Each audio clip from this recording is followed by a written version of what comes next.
మన రాజ్యాంగాన్ని రాసిపెట్టిన ఋషీశ్వరుడు డాక్టర్ అంబేద్కర్ కులం ఏమిటి? కులం కూడా మనకెందుకండి? ఆయన మహానుభావుడు, ప్రాజ్ఞుడు, ఋషి. నమస్కారం చేస్తాం.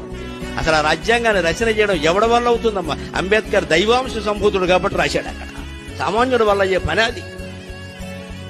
రాజ్యాంగ కమిటీకి ఆయన ఉండే, ఆయన రాశాడు కాబట్టి ఇవాళ రాజ్యాంగాన్ని మనం అనుసరిస్తున్నాం. ఇక్కడ లేకపోతే ఏముంది ఇక్కడ చెప్పుకోవడానికి?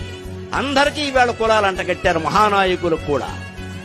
ఈ కుల వ్యవస్థని, కుల పక్షపాతాన్ని, కుల సంకుచితత్వాన్ని యువతీ యువకులే తీసేయగలరు ఖచ్చితంగా. పెద్దాళ్ళు అంగీకరించే విషయం కాదు ఇది. అందుకే నేను యువతీ యువకుల సభలోనే చిన్నవాళ్ళైనా నమస్కారం పెట్టి కోరుతున్నా, ఈ కుల పిశాచాన్ని దేశాన్ని నుంచి పారద్రోలి బంగాళాఖాతంలో కలిపేయండి. భారతదేశం బ్రహ్మాండంగా ఉంటుంది, ప్రతి రాష్ట్రము బాగుంటుంది.